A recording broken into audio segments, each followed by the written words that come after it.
Ṣé ẹ̀yin náà ti gbọ́ ohun tí ó ṣẹlẹ̀ láàrin òṣèré Austin Emmanuel àti Aisha tí Ọlá Samuel fi pè ní aláìmoore?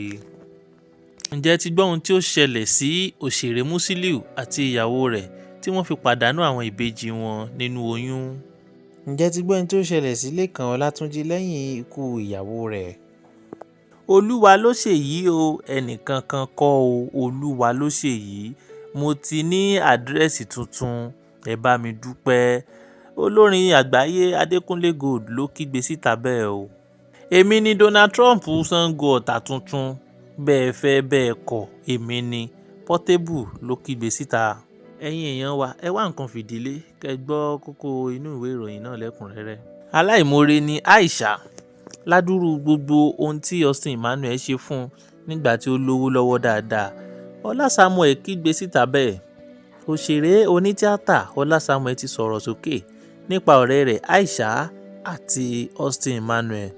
Ó sọ pé ìbìnújẹ́ ọkàn ni ó jẹ́ fún òun bí òun ṣe rí Austin Emmanuel tí kò lówó lọ́wọ́ mọ́ bíi ti tẹ́lẹ̀, tí kò sì rí eré tíátà lọ mọ́ bíi ti tẹ́lẹ̀. Nínú ìfọ̀rọ̀wánilẹ́nuwò kan tí Ọlá Samuel tó ti sọ̀rọ̀ ní ọjọ́ ìṣẹ́gun tí ó kọjá yìí, Samuel sọ̀rọ̀ nípa bí Austin Emmanuel ṣe kojú ìbànújẹ́, bí àwọn ẹlẹgbẹ́ rẹ̀ lé orí eré tíátà ṣe dà á, bí wọ́n ṣe pátì nínú eré tíátà tí wọn kò sì pé sí eré mọ́ nígbà tí òun gbìyànjú láti gbé ìgbé ayé tó dára tó níláárí ní ìlú òyìnbó.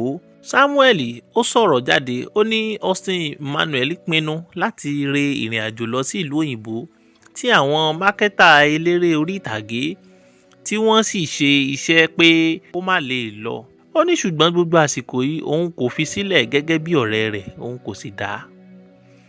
Ó tún sọ bí Aisha tó ṣe jẹ́ sí Emmanuel tó sì pátì nígbà tí gbogbo nǹkan dojúrú fún un. Nígbà tí Austin Emmanuel tó lọ sí ìlú òyìnbó tí nǹkan dojúrú fún un, Ọlá Samuel ó sọ bí ó ṣe rí nígbà tí ó padà dé láti ìlú Amẹ́ríkà tí ó lọ. Ó ní bí òun ṣe rí Austin Emmanuel tí òun lọ gbé ní airport. Ó sọ, ó ní ó rí bí ẹni tó kó kòkòrò àrùn HIV. Ó lóun sì bú sí ẹkún gbaragada pé ọ̀rẹ́ mi kí ló dé tó rí báyìí. Ṣùgbọ́n tí Austin Emmanuel ò bá lọ sí ìlú òyìnbó nígbà náà, nǹkan ti dojúrú fún ní Nàìjíríà. Ó dẹ̀ lè tibẹ̀ kó mú ẹ̀mí rẹ̀ lọ. N ló ṣe lọ sí ìlú òyìnbó láti lọ tún ìgbésí ayé rẹ̀ ṣe.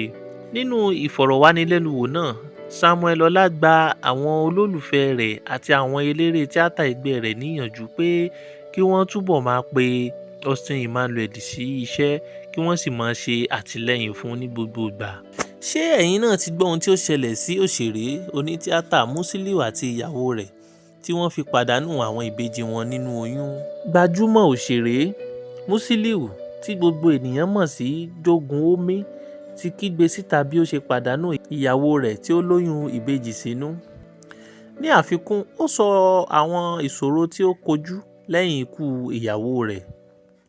Gẹ́gẹ́ bí fọ́nrán kan tán fi síta lórí Feel Right News TV lórí ẹ̀rọ agbágbé YouTube, ó ṣàfihàn rẹ̀ pé ìyàwó òun tí ó lóyún ìbejì kú láìròtì tí ó sì dá ọ̀pọ̀lọpọ̀ wàhálà sílẹ̀ fún òun láti ìgbà náà. Nínú ọ̀rọ̀ rẹ̀, ó sọ pé èmi àti àwọn onítíátà ẹgbẹ́ mi à ń ṣe àpérò bí a ṣe fẹ́ lọ ṣe ètò kan ní December ọdún tó lọ tí ìyàwó mi ṣàdédé fò sánlẹ̀ tí ó sì kú pẹ̀lú oyún ìbejì nínú. Mo bẹ̀rẹ̀ sí ní rí ìṣòro oríṣiríṣi nínú rẹ̀ bí a ṣe máa sin ìyàwó mi. Dókítà gan sọ pé wọ́n gbọ́dọ̀ gbé àwọn òkú ìbejì náà síta kó tó di pé a sin ìyàwó mi. A ṣáà wá owó ọ̀pọ̀lọpọ̀, wọ́n sì gbé àwọn ọmọ náà síta, a sì sin ìyàwó mi. Ó dà mí lọ́kàn rú fún ọ̀pọ̀lọpọ̀ ọjọ́, ṣùgbọ́n mo dúpẹ́ lọ́wọ́ Ọlọ́run pé mo padà borí gbogbo àwọn ìṣòro yìí. Ṣẹ́yìn náà ti gbọ́ ohun tí ó ṣẹlẹ̀ sí òṣèré gbajúgbajà Lekan Olatunji lẹ́yìn ìgbà tí ìyàwó rẹ̀ ti kú tán. Òṣèré Lekan Olatunji ti fi ìdùnnú rẹ̀ hàn lórí ẹ̀rọ ayélujára rẹ̀ Instagram nípa bí ọmọkùnrin àkọ́bí rẹ̀ ṣe àṣeyege jáde ilé ìwé mẹ́wàá. Òṣèré gbajúmọ̀ onítíátà nì náà ṣàfihàn fọ́nrán kan síta nígbà tí ó fi àkọlé sí ara aṣọ ọmọ rẹ̀ ní ilé ìwé rẹ̀ nígbà tí ó ń ṣe àjọyọ̀ pé òun ti parí ilé ìwé mẹ́wàá. Ṣé ẹ gbàgbé nígbà kan rí Lekan Olatunji ṣàfihàn síta bí ìyàwó rẹ̀ ṣe kú ikú kánsà. Ó sọ̀rọ̀ síta pé òun ń ta mọ́tò méjèèjì tí òun ní àti gbogbo owó tí ó wà ní àkáǹtì òun lòún gbà tán láti gba ìyàwó òun là lọ́wọ́ àìsàn jẹjẹrẹ yìí. Nígbà tí òun bá Bíọ́lá Adébáyọ̀ sọ̀rọ̀ lórí ètò rẹ̀, ó ní òun kò mọ̀ pé àìsàn jẹjẹrẹ ni àfìgbà tí àwọn lọ ṣe àyẹ̀wò nílùú Èkó. Olúwa ló ṣèyí o, ènìyàn kọ́. Mo ti ní àdírẹ́sì tuntun, ẹ bá mi dúpẹ́. Olórin àgbáyé ni Adékúnlé Gold ló kígbe síta bẹ́ẹ̀ o. Olórin gbajúgbajà Adékúnlé Gold àti aya rẹ̀ Simi ni wọ́n ti fi àfihàn ilé tuntun tí wọ́n ṣẹ̀ṣẹ̀ rà ní ìlú Èkó. Adékúnlé Gold ti fi léde àwọn àwòrán ilé tuntun náà tí ó sì sọ fún àwọn ènìyàn àti àwọn ẹlẹgbẹ́ rẹ̀ pé tọ̀, àdírẹ́sì mi ti ṣéǹjì o, àdírẹ́sì mi ti yàtọ̀. Mo ti ra ilé tuntun pẹ̀lú ìfẹ́ kan ṣoṣo tí mo ní, èyun Simi. Ọ̀pọ̀lọpọ̀ àwọn ènìyàn bẹ́ẹ̀ sì bẹ̀rẹ̀ sí ní kí wọn tí wọ́n sì ń bá wọn dúpẹ́ lọ́wọ́ Ọlọ́run fún àṣeyọrí wọn tuntun yìí. Bẹ́ẹ̀ fẹ́ bẹ́ẹ̀ kọ̀, èmi ni Donald Trump Sango Ọ̀tà tuntun. Portable ló sọ bẹ́ẹ̀ o, èmi kọ́ o. Olórin gbajúgbajà Portable ti fi léde pé òun ni pírẹ́sídẹ̀ǹtì Donald Trump Sango Ọ̀tà tuntun. Ó sọ ọ̀rọ̀ yìí bí òun ṣe àfihàn àwọn mọ́tò rẹ̀ tuntun méjèèjì tó dàbí ti Donald Trump ti Amẹ́ríkà. Ó fi àwòrán mọ́tò méjèèjì léde lórí ẹ̀rọ ayélujára rẹ̀ èyún Instagram, tí ó sì pe ara rẹ̀ ní Donald Trump tí àwọn olólùfẹ́ rẹ̀ sì ń bú sí ẹ̀rín gbaragada. Àwọn olólùfẹ́ rẹ̀ kọ̀ọ̀kan sì bíi pé ṣé ó ṣẹ̀ṣẹ̀ ṣe àwọn iṣẹ́ gbókùgbókù ni tí mọ́tò rẹ̀ fi gùn bí ọkọ̀ àwọn tí ń gbé òkú báyìí. Ṣùgbọ́n òun kò dá àwọn olólùfẹ́ náà lóhùn bí ó sì máa ń ṣe. Ó kàn fi àwọn àwòrán yìí síta láti pa wọ́n lẹ́rìn-ín.